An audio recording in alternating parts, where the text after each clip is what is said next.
Овие две саботи, вечерва и следната сабота, која што е Света вечера, ќе се занимавам со како едно интермецо во рамките на Божјето царство или теократија, но баш овие две предавања, значи вечер и следната сабота предпладне пред Светата вечера, може да бидат насловени како Израел 1 и Израел 2. А после ќе продолжиме понатаму. Здравие. Уште кога на почеток, тоа дури беше минатиот месец, ја одржав во ведната проповед за Божјето царство, споменавме дека од многуте називи, најчести називи се Божјето царство и Царството небесно во Новиот Завет, само еднаш учениците го нарекле Царството Израелово. Зошто така го нарекле? Тогаш поставив прашање. Многу јасно, затоа што во свеста на секој израелец Божјето царство било буквална држава во овој свет. Се до тогаш Божјото царство било буквална држава во овој свет. Од почеток, значи од кога Господ го изведе својот народ од Египет, откако ги прогласи за царство на свештеници, откако им го даде законот на Синај, и понатаму преку судиите, па преку земските цареви. Божјото царство беше буквална држава во овој свет. Не беше нешто како што христијаните подоцна ќе го протолкуваат како нешто што постои само на небото, и тоа во некој духовен смисол, како нешто што многу и нема врска со нашиот живот тука, на оваа земја. Кога ќе зборувам за Божјото царство во Новиот Завет, малку повеќе ќе се осврнеме на тие толкувања, затоа што постојат две крајности што ги направила католичката црква во текот на средниот век, уште од раниот среден век. Тоа е уште од времето на Августин. Едната крајност е самата римска држава, кога станала христијанска, значи од Константин наваму, да се смета дека тоа е Божјото царство веќе на земјата, воспоставено. И дури Августин така го толкувал милениумот. И тоа денес се уште може да се сретне кај православните и католичките коментари. Може да се сретне дека милениумот, периодот од 1000 години во Откровението, е периодот помеѓу првото и второто Христово доаѓање. Меѓутоа тоа не е точно. Нема, помеѓу тие два адвента нема 1000 години, има скоро 2000 години до сега. Но во времето на Августин се верувало дека Христос ќе дојде после 1000 години. Зошто така верувале? Погрешно верување. Затоа што мислеле дека кога римската држава станала христијанска, со тоа Божјото царство победило и веќе Божјото царство е воспоставено на земјата. Секоја христијанска држава е Божје царство на земјата. Тоа е едната крајност која што е погрешна. Значи, погрешно сваќање, не е точно. Библијата ни вели дека царствата на овој свет ќе станат царство Христово кога? Откровение 11:15, тогаш кога ќе затруби седмиот ангел. Не пред тоа. Значи, колку сака нека бидат христијани или да се декларираат за христијани некои земски владетели, тие не се теократија. Не постои, значи, после Старозаветниот Израел, не постои ниту една теократија во овој свет. Ниту папска држава, ниту Исламска република Иран, ниту не знам какви творби што луѓето се обидувале да направат, како некоја копија на старозаветниот Израел, во последниве 2000 години не постои теократија. Теократија значи Божијата држава. Што ја одликувало Божијата држава? Значи, Господ е цар во таа држава. Па ќе видиме, дури и тогаш кога израелците побарале земски цар и ја расипале таа совршена слика на царство на свештеници, сепак Господ ја задржал барем законодавната власт, значи законот бил од Господа и дури и земскиот цар требало да се покорува на тој закон даден на Синај, а не да измислува своји закони. Значи, теократијата била Божја држава. Кога некој цар земски ќе се отклонувал од Божјата волја, што правил Господ? Во времето на теократијата испракал пророци или подигал пророци за да упатуваат пораки. И тоа не само до својот народ, царевите на својот народ, туку често пати пророците праќале пораки и до царевите на други народи во времето на Стариот Завет. Значи, таму каде што нема пророци и каде што Бог ја нема барем законодавната власт, Божиот закон не е закон на државата, таму не постои теократија. Може да постојат религиозни држави, ама тоа не се теократии, тоа се фалсификати. Иако во политичката терминологија се користи зборот теократија за било какви религиозни или клерикални држави, но тоа е фалсификат, тоа е погрешно. Тогаш ќе зборувам за таа тема, што се случува со Божјото царство после Христа во Новиот Завет. Да се вратиме на почетокот, зошто значи тоа царство е наречено Израелово и зошто самите ученици го нарекле Израелово. И ова малку ќе ја тангира темата како треба да го толкуваме името или поимот Израел во денешно време.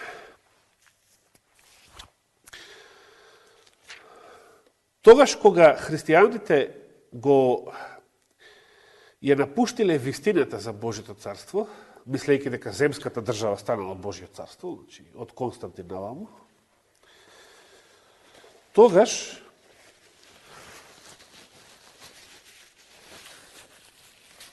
христијаните престанале да се одвоиле и од името Израел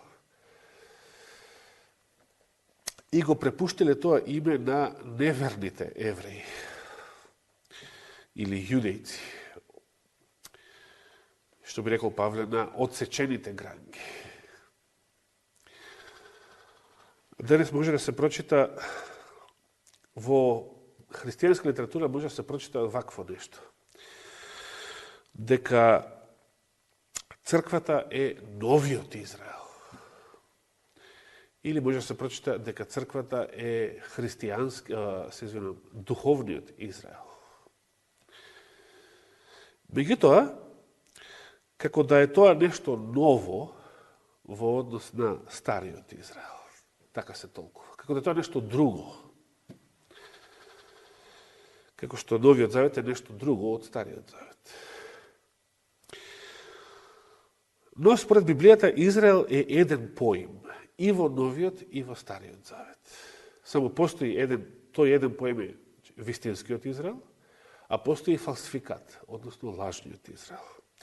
Како го нарекува апостол Павле вистинскиот Израел?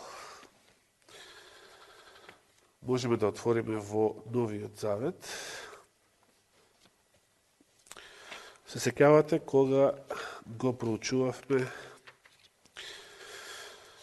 посланието до Галатјаните пред 2 години скоро. Не баш, ама скоро. Да отвориме во послание до Галатјаните 6 глава.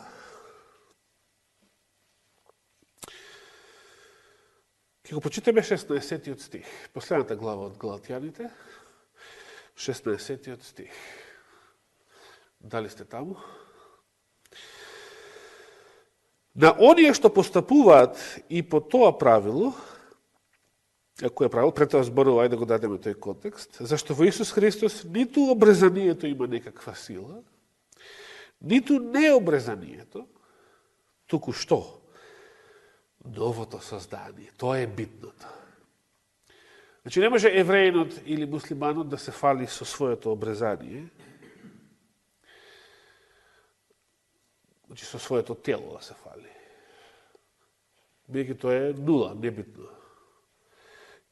Тој е грешник од глава до петици. Не може гркот да се фали со своето необрезание, како да е Божем тоа нешто подобро, кога и тоа е тело. Грешник, блудник од глава до петици. Значи, ништо по тело што е, етничка припадност, етничко потекло, крв, ДНК, тука нема разлика. И едните и другите се грешници. Туку она што е битното во Новиот Завет е новото создание. Силата на Светиот Дух, новиот човек, препородот во Исуса Христа, новото раѓање и така натаму. И сега во тој контекст, продолжува и вели во 16 стих, на оние што постапуваат и по тоа правило, и од сега натаму нека биде мир и милост ним и на кого? На Божиот Израел. Вистинскиот Израел, таа маслинова, таа природна маслина, дрвото, значи, од Римјаните 11 глава, е Божиот Израел. И тој е не е некој друг или некој нов Израел. Тој е истиот Израел што постои од Стариот Завет, од почеток. Некои гранки се отсечени, некои други се прицепени, но дрвото е истото. Коренот е ист. Дори вели апостол Павле на Римјаните, таму нема да се фалиш дека се ти подобар од природните гранки, бидејќи него носиш ти коренот, туку коренот те носи и те храни тебе.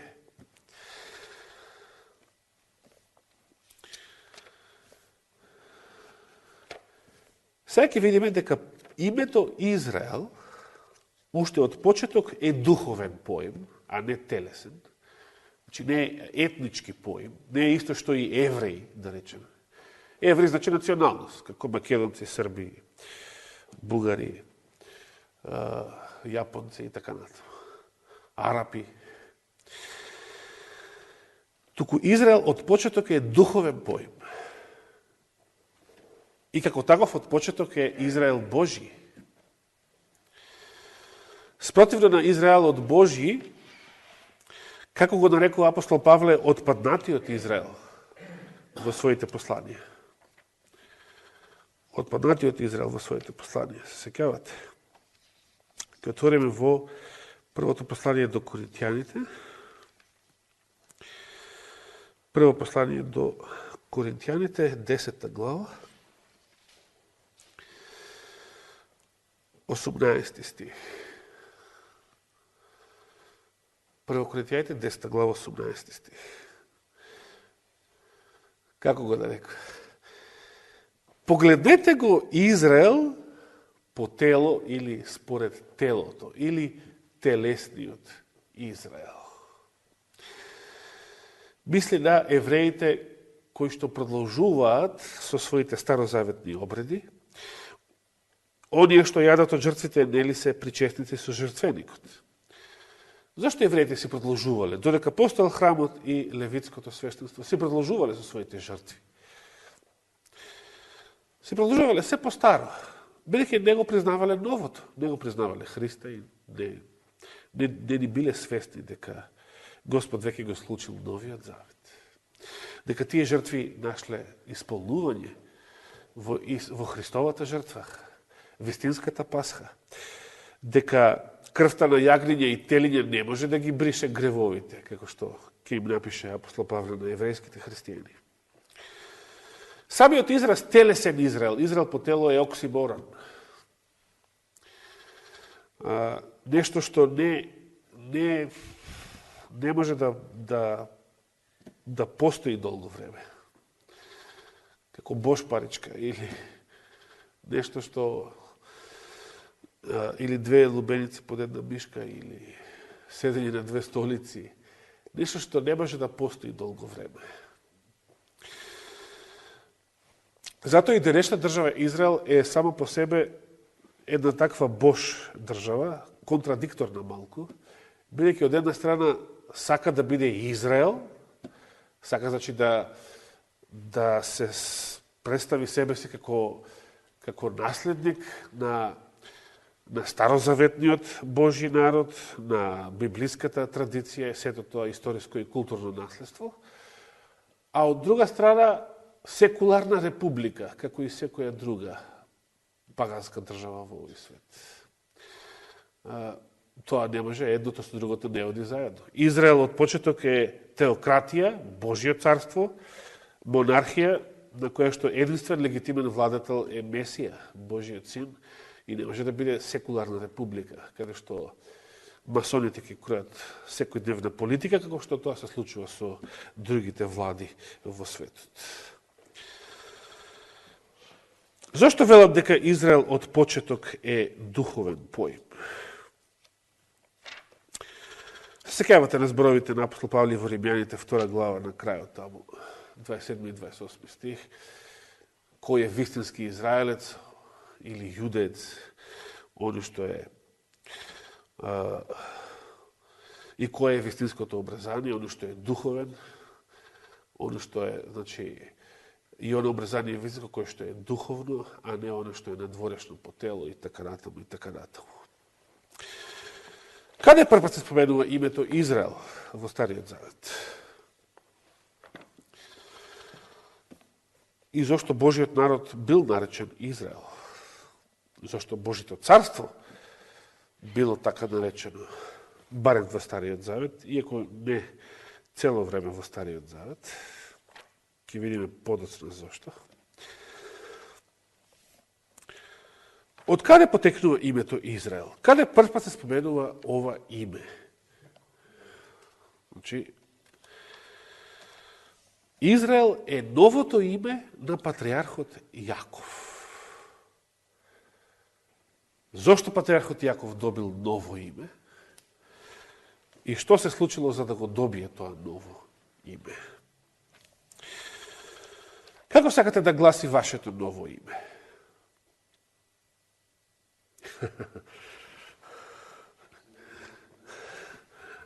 Не мислев колективно. Не мислев национално. Да. Се сеќавате во Откровение, во една од пораките до 7 цркви, Христос вели, ќе му дадам камче, и на камчето што? Ново име. Кој што никој не го знае, освен кој.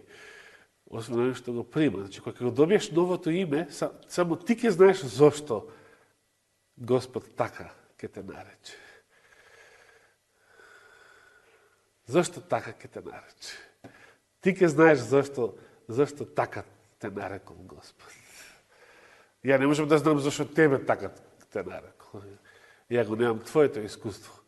Но ја ќе знам зошто мене така ќе ме нарече. Како што ќе ме нарече. Да дај Господ да го доживеете тој ден, кога тој ќе ви даде ново име. Да. Ќе отвориме во првата книга Мојсеева, или Битие, или Создавање, според овој превод, во 32 глава. Битие 32 глава. Немаме време да читаме целата глава. Целата глава зборува за тоа како Јаков со целото свое проширено семејство од муслимански тип со 4 жени и 1 куп деца.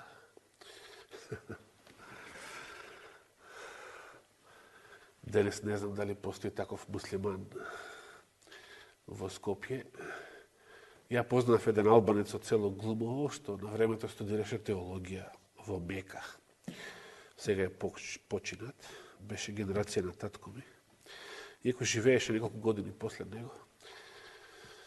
Он имаше 2 жени. Да, малку е. За вас, муслиманите, знам дека е малку.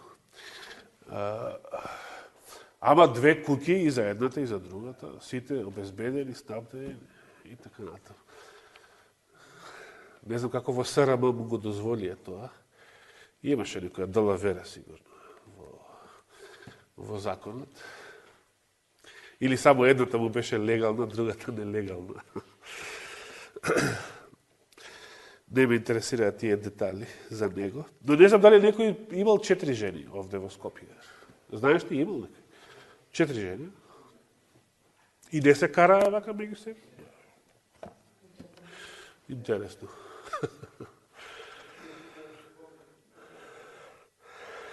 Јаков со 4 жени и 12 сина треба да се врати назад, ама назад го чека еден голем проблем. И еден голем кабает, што би рекле турци. А што е тоа? Го чека гневен и непријателски расположен никој друг, туку неговиот брат Исав, или поинаку наречен и тој Едом, и тој имал алтернативно име. Едом, што значи црвеникавиот. Некои толкуваат дека името Адам, бидејќи и Едом и Адам се пишуваат со 2 исти еврејски букви, со ДМ, самогласките нели не се пишуваат во еврејскиот јазик.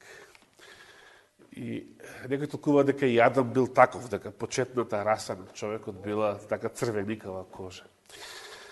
Сега, дали било така, живи били па видели што викаат црвите во Божијето, дури во Божијето царство.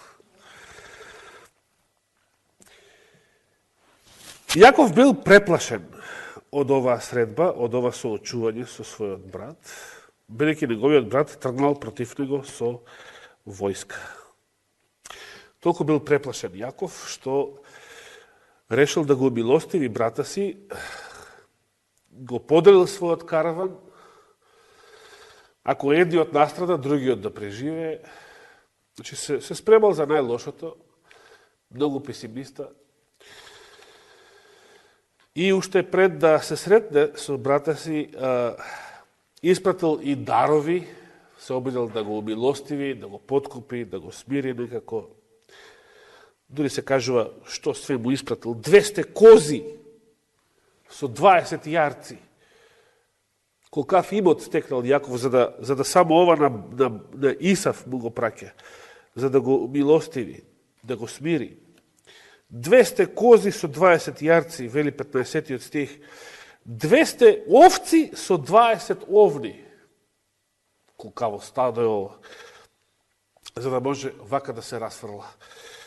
Па потоа, не е ова доволно. 30 камили, вели, болзници со нивните камилчиња, 40 крави и 10 волови, 20 магарици и 10 магариња. Зошто толку многу? Ова и за тоа време е многу, навистина многу. Колку бил исплашен Јаков? Замислите, колку бил исплашен Јаков за да на брата си му праќа волку многу грла. Со цел, со надеж да го умилостиви. 21 стих вели, ако ве сретнат слугите на брат ми, кажете им, ете Јаков слугата твој доаѓа по нас, зашто си велеше ќе го смирам со даровите што одат пред мене. Па ќе му ги дадам тога, ќе му го видам, се извинам, тогаш лицето, може би ќе ме прими. Може би ќе се смири брат ми, што знаеш? Волку многу дарови која ќе види. Па тоа е богатство. Толку многу кози, толку многу овци, толку многу И тоа и машките и женските, значи може и приплод, може и понатаму да нови грла од нив да произведува. Волови 10, 20 магарици, магариња, 40 крави.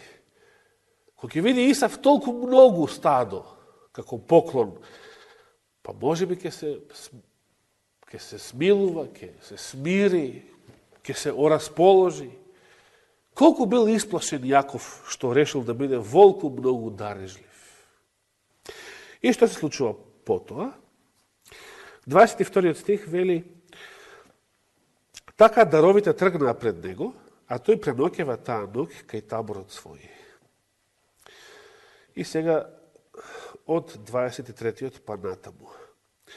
И ногите стана, па откако ги зеде обете жени своји, неки двете беа жени, нели, другите две беа нивните слугинки, еве ги и обете слугинки, и 11 синови своји, бидејќи Јосиф остана во Египет.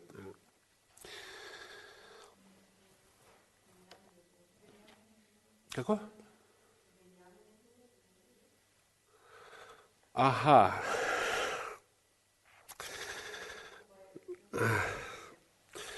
Ајде да провериме кога се раѓа Венијамин, пред оваа глава или после ова?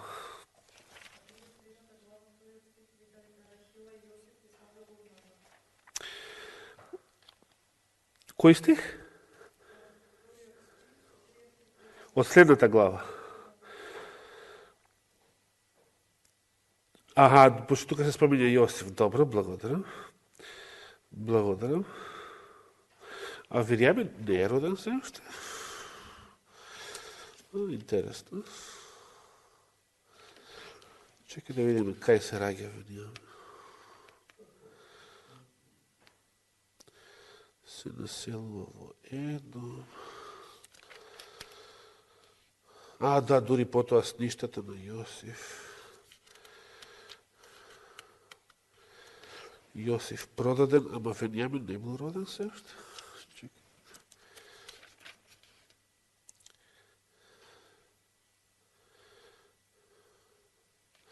Баш ме интересира.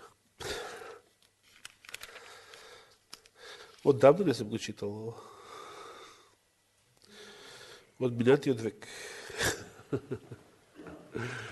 Да. Пред да постои овој превод на Библијата.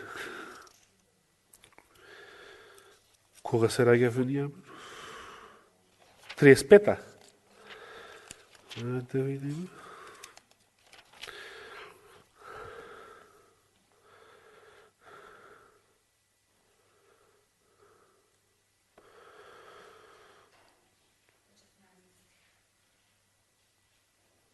Аха, да. Благодарам. Значи, биле 11 синови затоа што Венијамин се уште не бил роден. Добро. Благодарам на корекцијата. Се враќаме на 32 глава.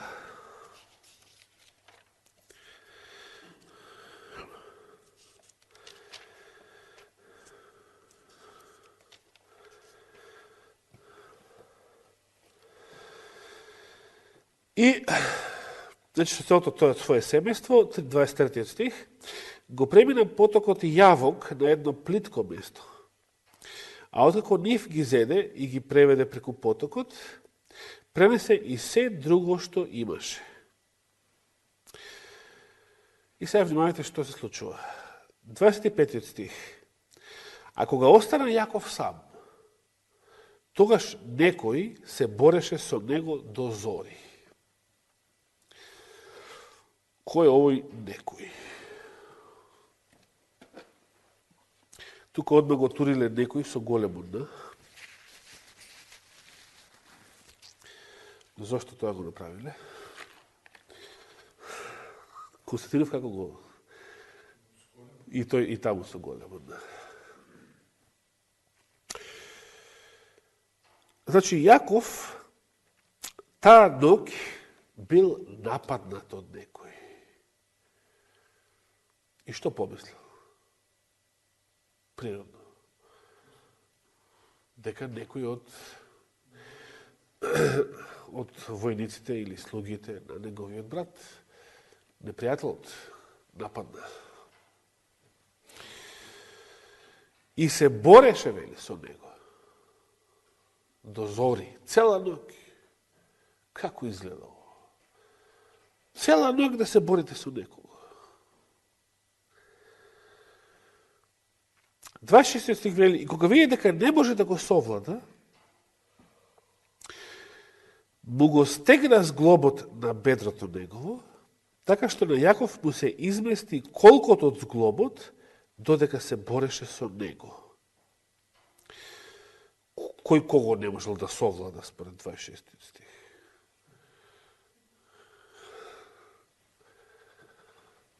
Дека тој некој не можел да го совлада Јаков. Зошто не можел да го совлада? Видите, тука меѓу редови Библијата сака да каже нешто друго. Не дека тој некој не можел да го совлада физички Јаков. Тој некој може да ги совлада сите војски на овој свет заедно. Туку, борејќи се со Јаков, што сакал да постигне кај Јакова?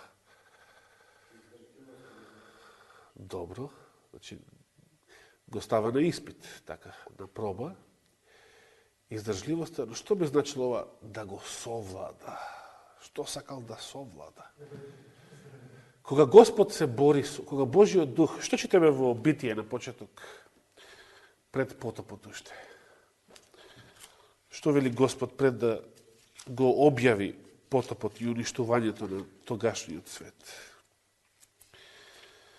Мојот дух нема довека постојано што да прави со луѓето.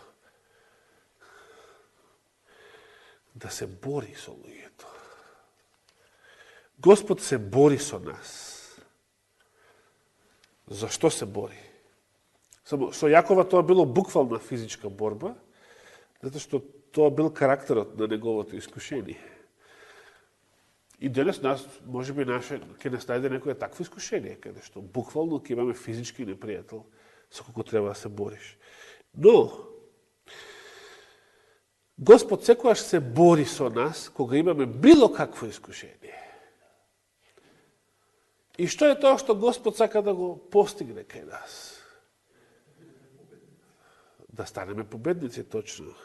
Во случајот со Јаков, пред да станеме победници, што треба да станеме? Да станеме покајници.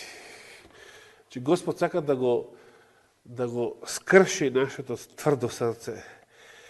Сака да постигне кај нас покаяние.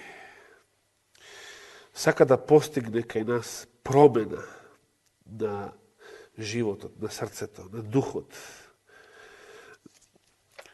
Сака да се предадеме во негови раце.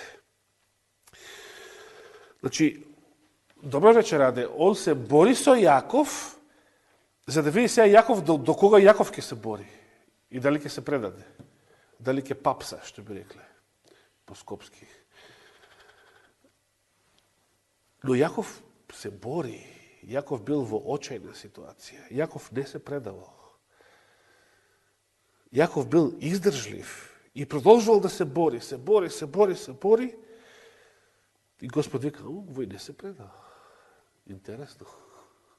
Се бори и на крајот решава, че што правил Господ цело време? Господ не сака да го повреди Јаков. Значи, цело време Господ, што би рекле, игра со еден топ или со два топа надвор од таблата. Цело време му попушта да види до кога овој ќе се бори. И кога ќе свати со кого има работа. Меѓу цело време мисле ќе има работа со некој физички непријател. Некој што сака да го убие. Бидејќи Јаков не попушта, ама забелја и не разбира се уште со кого има работа. Значи, издржлив, ама и тврдоглав. Господ решава малку поголема сила да употреби. малку прекуберна сила, што би рекле. Чадорот и останатите. Контролори на тукашниве бананистани, кои што немаат сувереност, па некој од надвор треба да им каже колку сила смеат да употребат против своите непријатели. И Господ решава да го повреди Јаков со една не така мала повреда, му го исчашува колкот. Господ употребува малку посилен удар и му го исчашува колкот на Јакова. Кој е ефектот на тоа? Па тогаш рече, прво мачи го исчаши, и сега Господ му вели, пушти ме, веќе зора е. Сега одделува чудно. Јаков мислил дека има работа со него што сака да го убие, а сега овој му вика, овој му задава опасен удар и наместо да го дотолчи, ако стварно му е непријател, му задава удар, па сега му вика, пушти ме, како да е он загрозената страна, а не Јаков. Како да е он ранетиот, а не Јаков. Како да треба он да моли за милост, а не Јаков, кој што е сега сериозно повреден. Но во тој момент Јаков го сваќа парадоксот на сето ова што се случува и сваќа со кого имал работа цело време. И му вели, нема да те пуштам додека не ме благословиш.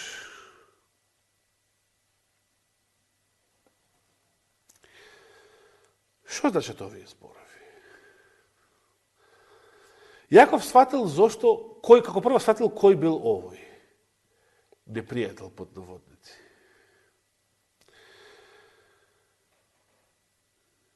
И кога сватил со кого имал работа,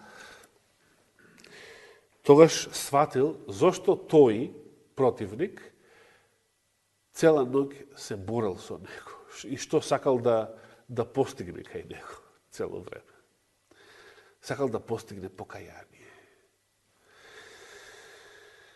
И Јаков со овие зборови се предава, со овие зборови се кае, нема потреба да се исповеда, Господ све знае што се случило во неговиот живот, кој е неговиот грев и сите други гревови. Важно беше понизноста на срцето, значи духот на покаяние, скрушен дух и смерно срце, понизно срце. Тоа требаше да се постигне. И во таква духовна состојба Јаков бара благослов. Нема да те пуштам додека не ме благословиш. Јаков сигурно знаел кој бил овој. Аврам им кажувал на своите деца и внуци од кого све бил посетуван во својот живот. Јаков уште пред тоа, на помлади години, во Бетел или Ветил, ги видел тие скали и небесните ангели како се симнуваат и качуваат по нив. Кога разбрал кога има работа, поборал од него благослов, значи поборал Господ да го прости и да го отстрани од него неговиот греф, она што било причина за неговиот страф. Бидејќи само од страф, заради греф, заради вина, заради чувство на вина, Јаков испратил 200 кози, 20 јарци, 200 овци со 20 овни, 30 камили молзници со нивите камилчиња, 40 крави и 10 волови, 20 магарици и 10 магариња. Зошто толку многу? Толков бил стравот на Јакова пред неговиот брат Исав. Со колку многу грла да го умилостиви, да го подкупи. Толков бил стравот негов. А стравот е заради гревот, заради вината, што го зел првородството со измама, со лага. Кога го побрал благословот, Противникот го праша, како се викаш? А тој одговори, Јаков. Тогаш му рече, од сега името нема да ти биде Јаков, туку што? Израел. Што значи Бог победува или победува Бог. Израел. Зашто се бореше со Бога и со луѓето и ги победи. Името значи дека Бог победува, а зашто се вели дека Јаков го победил и Бога и луѓето. Значи, тоа е суштината. Кога Бог се борел со Јакова, тој не му бил противник на Јаков. Туку тој е на негова страна, за да Јаков победи што? Кој е вистинскиот противник? Кој му бил вистинскиот противник? Па зошто 30 камели, 200 кози, да не ги набројувам, уште еднаш. Значи, неговиот грев, а од гревот чувството на вина и страв. Страв пред луѓето, страв пред било кој човечки непријател.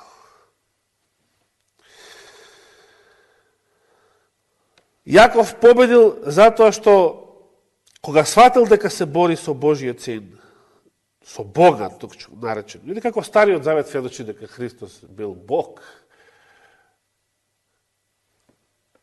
и слепите евреи уште не го гледаат тоа.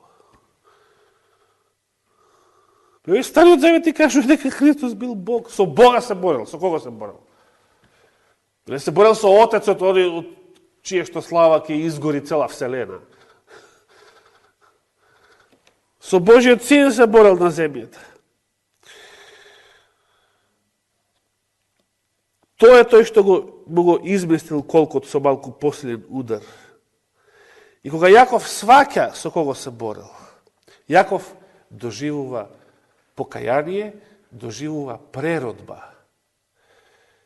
И станува нова личност, како секој еден од нас, кој што со покаяние, со вера, на тој начин доживеал препород. И затоа, новото име е името на новиот човек, на новиот живот, на духовниот Јаков, на покајаниот Јаков, на новородениот Јаков, на препородениот Јаков, како уште поеднакво да кажеме. Реформираниот ли? Новото име, значи, е името на новиот човек. Се сеќавате на африканецот, чие што искуство е него дочитав таа сабота на 2 март, кога водев Сабајле. Значи, жена му била неверна, тој станал адвентист, а после некој време се вратил да цигарчето, затоа што, се вратил пак на стариот живот. Ама, и сега жена му се налутила зашто овој отпад, а жена му цело време не е ни адвентист, не е ни верна, ама го засакала новиот човек, го засакала и се допаднало што незиниот маж се променил на подобро.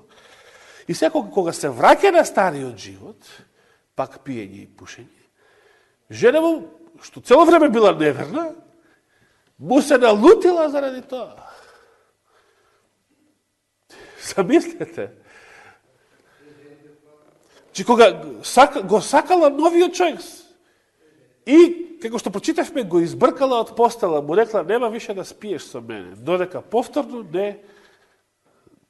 не ги оставиш цигарите и алкохолот. Интересно искуство. Жена му беше неверна, тој беше верниот, ама кога тој се врати во калта, жена му се налути, бидејќи таа го засакала новиот живот на мажот. Да, веќе не смрдал на цигара, сега пак почел да смрди. Израел е името на новиот човек, на препородениот човек, на новородениот, христијанин. Тука Јаков станал христијанин. Еве, зошто христијанин? Затоа што сето тоа го доживел имајќи средба и борба со кого? Па со Божиот син, со Исуса Христа. Со никој друг. Јаков го прифатил Христа, Јаков од Христа поборал благослов и затоа од Христа го добил новото име Израел. Затоа Израел од севте е христијански назив и од севте е духовен назив. Не може да биде Израел име на некои телесни и неверни луѓе.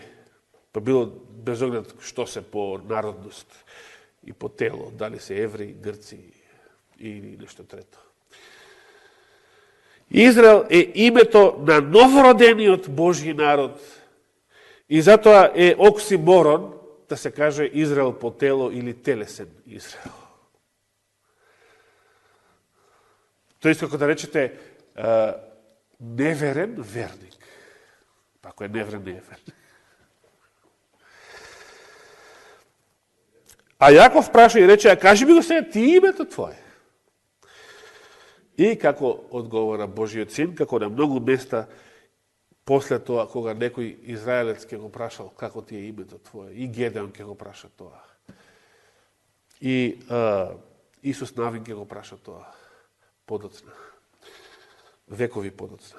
Секојаш кога некој израелец ќе го праша Божиот син во Стариот Завет, како ти е името, како одговора овој. Зошто прашуваш за името мое? Не му кажува. На Исус Навин и на Гедеон ќе ми рече, моето име е чудно, што прашуваш се. Мислам дека и на родителите на Самсон. И тука Господ не му го открива на Јакова своето име, со тоа го покажува својот идентитет. И 30 стих вели, и го благослови таму. Да ги прочитаме последните 3 стиха од оваа глава, и со тоа ќе завршиме. И Јаков го нарече она место кај што се борел цела ноќ, како го нарекол? Пениел, вели овој превод. А што значи тоа? Пак имаме ел на крајот. Зашто рече, Бога го видов како? Лице в лице. И останав жив или да речеш душа се моја избави. Така го памтам тој стих. Кого видел Јаков кога се сретнал со Христа? Самиот вели, Бога го видов лице в лице. Како може денешен еврин да каже Исус не бил Бог? Како може Јехови сведок да каже Исус не бил Бог? Како може муслиманот да каже дека Исус не бил Бог? Кога Јаков признава дека оној со кого се борел бил Бог, самиот Божи син, Бога го видов лице в лице и останав жив. Се разбира, не го видел Отецот. Што рече Исус на Елена Вајд и на Мојсей? Не можеш да го видиш лицето ме и да останеш жив. Не можеш да ја видиш славата на татковата личност, ќе престанеш да постоиш.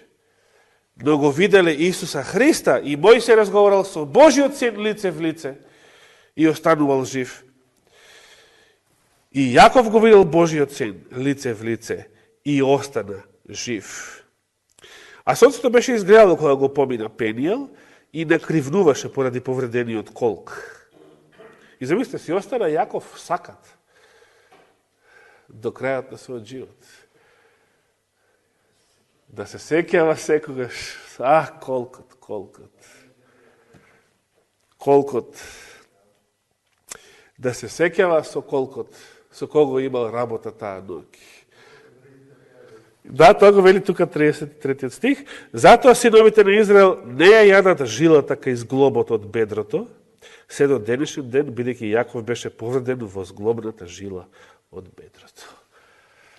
Ке продолжиме следната сабота со Јакововите маки, односно каква врска има оваа тема со нас денес и зошто е актуелна оваа тема уште од почетоците на адвентизмот.